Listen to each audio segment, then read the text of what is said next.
All right, welcome to Talk Tickers. We're diving into Heineken's Q3 2025 update.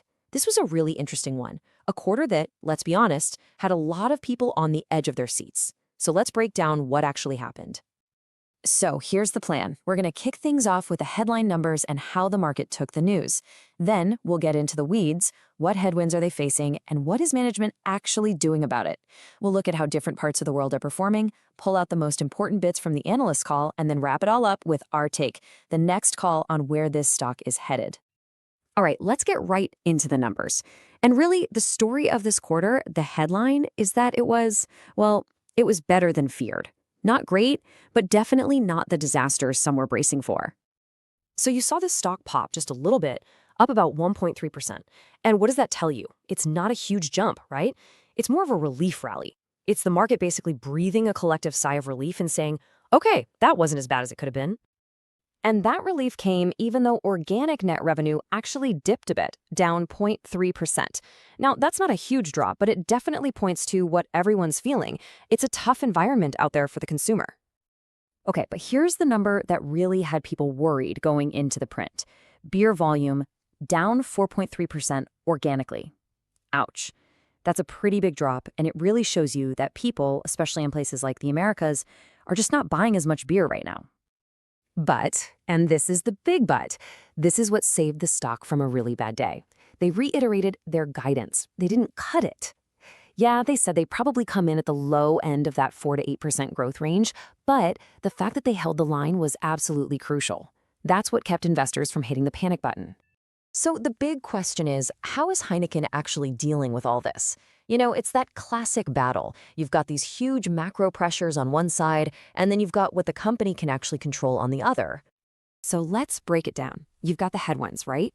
The shaky economy, weaker consumers, those falling volumes we just talked about. But then look at the levers management is pulling.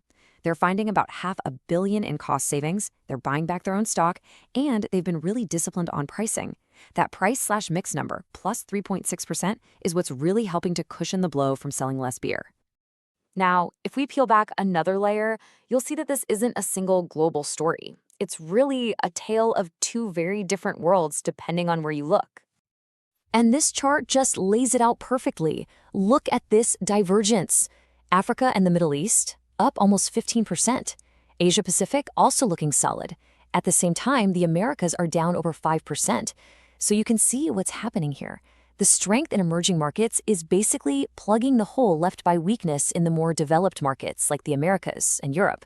It's a huge offset. Okay, so that's the numbers. But what about the story behind the numbers? For that, we got to turn to the analyst call. This is where management really has to defend their strategy and, prove they've got a handle on things. And a few key things came up. First, Brazil. They had this big inventory problem, but management says that's now fully balanced out. Done. In Europe, they've had some scuffles with retailers over shelf space, but that's getting back to normal. And maybe most importantly, when asked about the weakness in the Americas, they said, look, this is cyclical. It's not some permanent structural shift.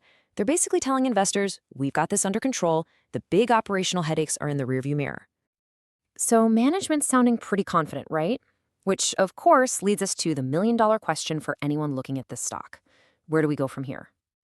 All right, this is where we put on our analyst hats. This is our next call on Heineken, our thesis, our rating, and what you should be watching for. So we're calling this a market perform. And what does that mean?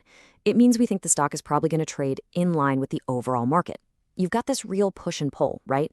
On one hand, the consumer headwinds are serious, but on the other, management's defensive plays, the cost cuts, the buyback, are doing a really good job of holding things together. It's a balanced picture.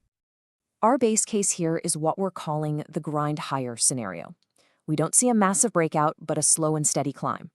The big thing to watch is their capital markets event in late October. That's where they'll lay out the longer-term plan.